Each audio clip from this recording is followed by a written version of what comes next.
굿모닝 마켓입니다. 어제에 이어 시장은 금리 인상이 끝난 것 아니냐는 기대감에 상승 마감했습니다. 국채 수익률도 내리고 경제 지표도 이를 뒷받침하면서 투자 심리가 살아나고 있는데 과연 연말 상승 랠리의 시작일지 11월은 10월과는 다를지 그 기대감이 커져만 가는 상황입니다. 3대 지수는 모두 상승으로 마무리가 됐습니다. 다우지수 1.70% 상승했고 S&P 500 지수도 1.89%, 나스닥 지수도 1.78% 상승하는 등 3대 지수 모두 큰 폭으로 올랐습니다. 뉴욕 증시 나흘째 상승세를 이어가고 있는 건데요. 이날 상승으로 S&P 500과 다우는 올해 최대 주간 상승폭을 기록했습니다. 5월 이후로는 최고 상승폭입니다. 시총 상위주들도 보시면 대부분 오름세 보였는데요. 장 마감 후 실적 발표를 냈던 애플, 정규장에서는 2%대 급등했습니다. 마이크로소프트도 0.65% 상승했고 엔비디아도 이날은 2.79% 상승 마감했습니다. 6위부터 10위도 살펴보시죠. 메타 같은 경우 빅7 대형 기술주 중에서는 약세를 좀 보여줬습니다. 0.31% 하락했고요. 테슬라는 시가총액 4조 달러 이야기가 나오면서 6%대 주가가 급등했는데요. 이날 218달러 선으로 올라왔습니다. 이 중에서 일라이릴리 같은 경우는 당뇨병 및 체중 조절약 판매 호조로 4.66% 상승 마감했습니다. 이날 S&P 500 11개 업종 모두 상승하는 움직임 보였는데 특히 에너지와 부동산 분야가 상승을 주도했습니다. 시장은 어제 FOMC 회의 결과에 금리 인상이 끝났다라는 분위기를 이어가는 모습이었습니다. 그동안 금리 인상에 대한 우려로 주가가 하락했던 부분이 해소되면서 상승했는데요. 이날 발표된 경제 지표들도 보시면 미 노동부는 올해 3분기 비농업 생산성을 발표했습니다.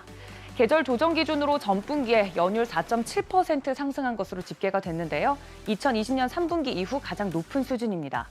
시장의 전망치는 4.1%였지만 이를 웃돌았는데요. 이 안에 연준이 좋아할 만한 데이터들도 발표가 됐습니다.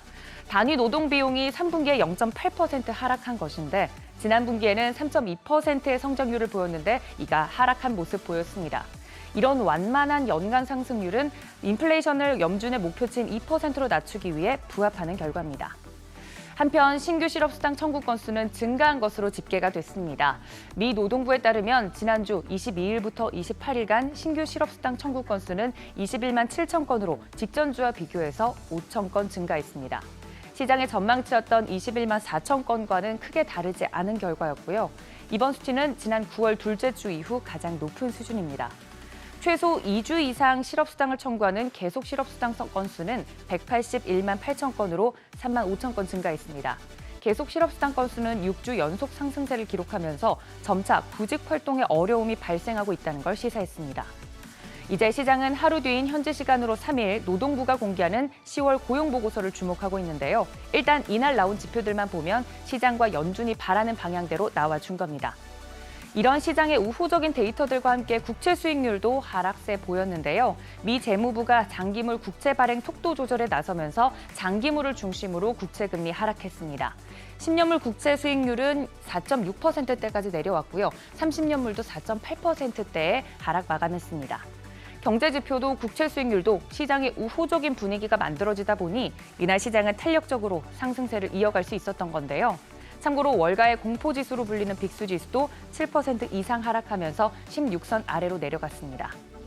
이날도 실적을 발표했던 기업들 있었는데요. 장 마감 후 실적을 발표한 애플, 시가총액 1위 기업인 만큼 확인을 해봐야겠습니다. 애플은 시장의 전망치를 상회하는 분기 실적 보고했지만 전체 매출은 4분기 연속 감소했습니다. 매출은 살펴보시면 895억 달러, 주당 순이익은 1.46달러 나오면서 시장의 전망치를 매출과 주당 순이익이 모두 상회했습니다. 하지만 4분기 연속으로 매출이 감소했다는 소식에 시간 외에서는 하락하는 모습이었고 정규장에서는 2%대 상승했습니다. 아이폰 판매량은 월가의 전망치에 부합하는 수준이었고요. 전년 대비 2% 이상 증가했습니다. 하지만 짚어드렸던 것처럼 매출이 4분기 연속 감소한 것으로 드러나면서 시간 외에서는 하락세 보였습니다. 최근 하락세를 걸어오던 유가, 이날은 급등하는 모습이었는데요. 국채금리 하락과 달러화 약세에 4일 만에 큰 폭의 반등을 보였습니다. WTI 기준 2.51% 상승하면서 배럴당 82달러 선에 마무리가 됐고 브렌트유 가격도 2.67% 상승하면서 배럴당 86달러 선에 거래를 끝냈습니다. 이날 시장은 긴축 종료에 대한 기대감에 한껏 들뜬 모습이었지만 스텝 바이 스텝 차례대로 남은 지표들도 확인해 봐야 될 텐데요. 내일은 10월 비농업 취업자 수 발표가 예정되어 있습니다. 고용지표를 포함해서 이 데이터들이 연준이 인플레이션을 통제할 수 있게 되었다는 가설에 힘을 실어줄지는 앞으로 지켜보셔야겠습니다. 지금까지 굿모닝 마켓이었습니다.